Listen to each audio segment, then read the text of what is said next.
Hey, Damien, great to have you back, It's man. been a minute. Yeah, it's been so I am the one expressing itself as Damien, and I've been in this group since like its inception. So it's been quite the journey this past couple years. But one of the things that like has become evident and obvious is the fact that others are not always in their own space, and they're kind of caught up in their own egos as well. My challenge is that I've been trying to jump back into creating a relationship and bonds with others and trying to, I don't know, create, do some co-creations with other individuals and start, for lack of a better term, start dating again. And the one thing that is becoming more challenging is creating a good resonance with others. There's a lot of like hesitations, fear, and just resistance from time to time. Conversations go really well, everything is going good. From my standpoint, I only come but non-judgmental, loving. And when it happens, somebody comes into my life and says, all right, this is great, this is going well, and then it goes maybe too well, then they pull back. And so I give them that space and room, like clearly they're not ready for it. But there has been one person in particularly in my life that has been on this journey with me from time to time, and I really want, that's kind of where my heart still goes to this individual. But this individual still is a lot of resistance. But what I tend to find myself doing is being there and available and giving this person enough time to actually admit that like this is exactly what they want. They want to be with me and so forth. And I think there's this part of letting go, and then there's this part of following your heart. And I am not, no longer am I in this place of trying to know and figure out every single step and live in this like intellectual planning stage process. But it's kind of equating, it's kind of like you're playing a good music, you're the guitar player, and then somebody else wants to play, I don't know, like the saxophone. And so you're playing beautiful music, and then they just stop, and then somebody else jumps in with their instrument and is like a bass player, and then I'm like, you're just jazzing along, and then they stop, and you're like, but I'm still playing my tune. How do I create enough resonance with others without actually creating boundaries? I don't know if this is where I should create this like solid boundary. I'm like, no longer, stop playing in my band because you keep stopping, you keep jumping out. But giving them that room, because this is truly kind of like, I really enjoy the company of others. And I don't know if this is something I should want or should desire. I mean, like our totally goes is just, you just observe and watch. I don't know what I'm going to do at any given point, but I do know is that I follow my heart every single time. And I think this is where I'm kind of stuck. I'm like, my intellectual mind goes, nope, create absolute boundaries. Fuck you, stay out of my life. I'm just going to move on. So again, it's probably a little bit of verbal diarrhea, and I'm going to hope that you'll be able to like parse this out and digest it and create a little bit of clarity with it. Yeah, so maybe what I'm going to say isn't what you want to hear, but every bit of resonance that we create with anyone or anything comes from within, from the resonance we have with ourselves. And when you expand your consciousness to such a degree, like when you asked about boundaries, for example, boundaries are the natural result of seeing where true value lies. And at a certain level of consciousness, especially the level of the heart at 500, when your heart is open permanently, your perception of reality changes so dramatically from, uh, even a 300 or 400 level, which is more based on intellect and trying to rationalize and how do I think my way through this. At the level of 500, things become very different because there's so much fulfillment coming from within you. There's so much beauty being experienced from inside that what you look for in someone else changes pretty profoundly. And in fact, I would even say you don't even really look for someone, but you become a magnet that will draw that person to you just by virtue of who you are. Like a magnet draws whatever polarized magnet it's going to attract. It just does it. It's just by nature of what it is. And so that's manifesting from embodiment. And so if you get into that state of consciousness, what's going to happen is you'll actually lose interest in finding someone. And I think that these people in your life that you're talking about, where you're like, yeah, I don't know if I want you in my band anymore because you're playing different music, typically that's indication that there sort of are transition points when we're expanding our consciousness, where, let's say, moving from 400 to 500 over the course of a few years, you're at this level of like 480, 475, where 400 is like the level of the intellect, 500 is the level of the heart. And you're closer to the heart now than you are the intellect, but you're used to the familiar area of the 400s where you're rationalizing and thinking and processing through the mind. But now your heart is calling you higher, and you're like, man, it's like nothing's resonating. No one's working out for me. When you find yourself in that place, I say, trust life that you're in one of those transitions. And the best thing you can do, because it's sort of going to happen, whether you embrace it or not, it's an inevitable part of the expansion of consciousness, is that it's going to happen. It sounds weird to say this, but whether you want it to or not. And of course you want it to, but there's parts of you that will fight and resist along the way because your mind wants the familiar. But when your heart becomes open to that state of oneness, the awareness of oneness, you're no longer looking for the qualities that you looked for at the 400s, because we seek in the world what is lacking in ourselves, right? So if we're lacking love inwardly, we'll feel this compulsion to have a life partner, and that's totally valid and totally okay. But the life partner we find will trigger us, and as we know, bring us through lots of pain and trials and force us to keep growing. Usually we'll move on from that relationship to a new one and a new one, and we kind of just keep going through this cycle until we find a level of fulfillment where the need for a relationship is abandoned, in the sense that if it never happens, I'll be just fine because I've got so much happiness and love inside of me that I've sort of just lost the ability to look for it in a person. In fact, even that notion starts to sound and feel very unattractive to you. And the familiar mind is like, but this is all I've ever known, is finding it in another person. So just, can't we keep looking a little longer? And I kind of hear that in your voice, Damien, where like your intuition knows you're moving to a higher place of awareness and inner contentment, but the thinking, processing mind wants, the familiar past. And so to give you a bit of a barometer, at the level of 500 of the heart, your happiness becomes totally independent of circumstances. Judgments and biases you had will start to disappear and are replaced by a sort of boundless compassion. The innate beauty and perfection of everything reveals itself more and more. You start to tune into how beautiful reality is, and so much fulfillment happens there. It's like reality is becoming my lover. Reality is romancing me. And even to the point where you might even find yourself like getting emotional or breaking into tears every so often, just at the beauty that's so apparent all around you.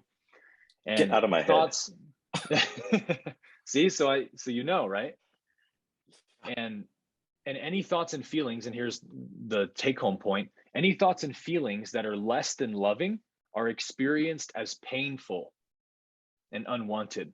And so when you were talking to me a minute ago, I heard this in your voice, that even you verbalizing like, but I want this person, but that person doesn't resonate. And there's this old person who I had this thing with. There was a lot of pain in your voice of like a deeper part of you, Damien's like, I don't want anything to do with this shit.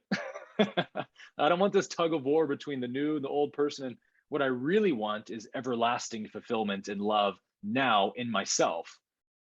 And I'm hearing that part of you coming out. So I'm interested to hear what you have to say about that. I think as we're talking, it's starting to become apparent that I've had these bouts of, I'm in a really good place in my life. I really like me. I really like where I'm at. I like this connection with everything else. And I see everything with people and just how they're going through their journey, and they're just extensions of me. And I live vicariously through their excitement and things. And I think part of, I am making this transition out of old Damien, where it's of what you said, familiar. Like, I really enjoyed parts of being in a relationship. I enjoyed the connection I had with people. But then there are parts where I'm like, I guess I'll be okay not even being in another relationship for the rest of my life. Can I live that way? I think that's fine. That's totally great. And but like, oh yeah, but it'd be nice to have somebody again to come home and call home. And so much the case, I just got a dog. I mean, like, I was kind of like, I got me a dog and picking up next week. And but yet these are some of those things that, like, I do enjoy the intimacy that you have with another, and can share this experience with another individual, and not like any friends or family, but even beyond that, just to share your energy with. And I think I still have a strong desire towards that.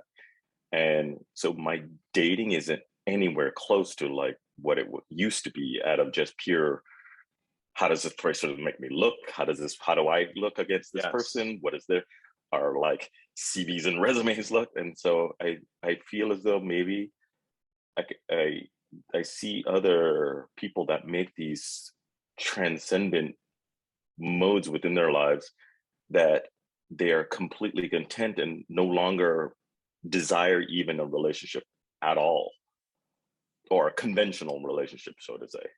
Right. So what I hear you saying, Damien, is not I want a relationship. I hear you saying I want intimacy.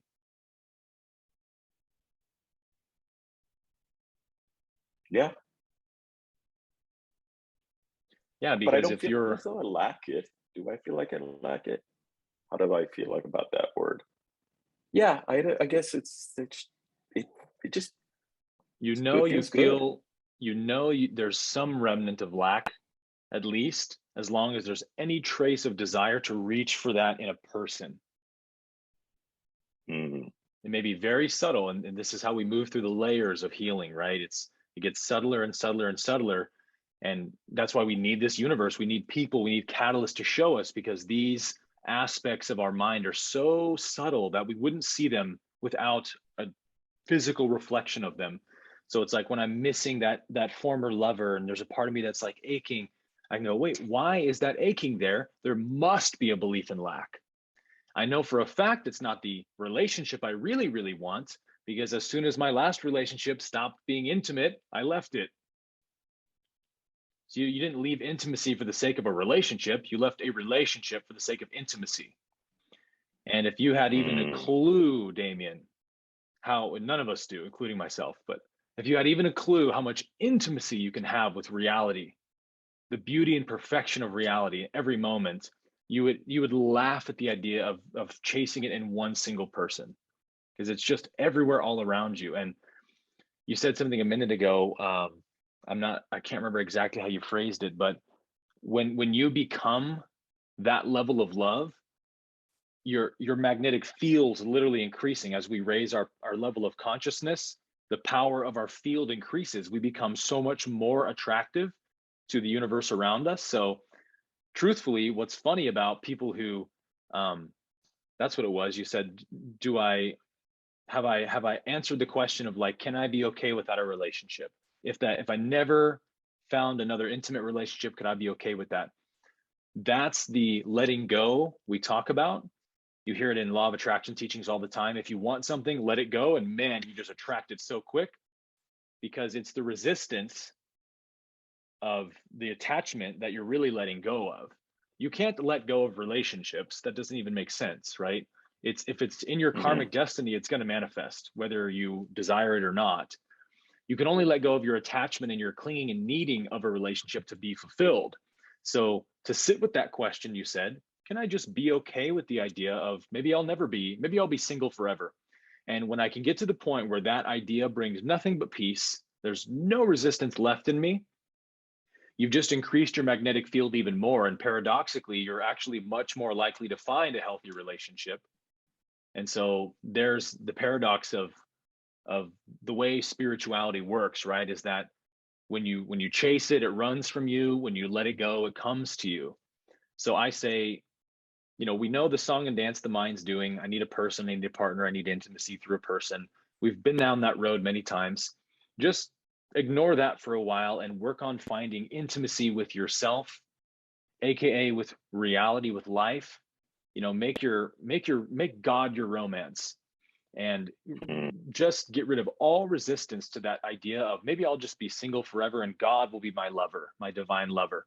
When that idea just fills you with delight and joy, typically that's when you find that perfect partner you never could have imagined, just like sort of walks into your field because you became a match to that level of person. Wow, I felt that. Okay.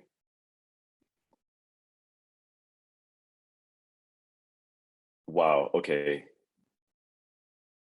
It is complete, like, so let me see if I can explain this correctly.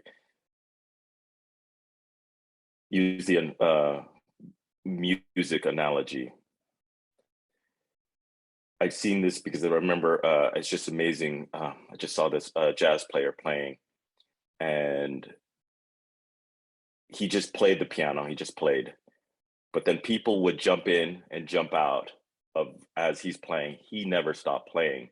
He would just focus on playing, and people would. There was one person that came in with a sax and who started playing, and then he just kept playing, and then somebody else jumped in, and then that sax player jumped out, and then the bass player started playing, but he continued to play. He continued to play, and he just was loving the song and the music. And those that came in, he would play with them, but it wasn't all about them. The analogy is, it was the song, the music that he was playing. Huh. And this is the same thing with relationships. It's that those people that will come in, it's, oh shit, okay, fuck, I get it. God damn it. Whew. Yeah, I get it. And sometimes you change keys while you're playing, and then that sax player is in a different key, and so they stop playing and leave your life. Yeah, but when you play your music, yes, the duet comes to play and harmonize with you as a natural byproduct of you just being in your authentic, song, whatever that is. And love is that song we all want to play, right? We all want to sing. And as I said to Dale, it's nothing other than the realization of your own being. I am everything I'm looking for. Within me is all the love and fulfillment in the whole universe. So I am is the sound that makes the music play, and people come to play with you when you know yourself as that. Yeah. Yes. Wow. You are a godsend, Aaron. You are a godsend. Thank you. So it landed, yeah? Yeah. So what is it you really want again? I mean, I have it. I don't want anything. I got it ready. I'm just playing. I want to continue playing. And yeah, whoever wants to jump in, come on board. The right duet will come along in time, yeah? Yes.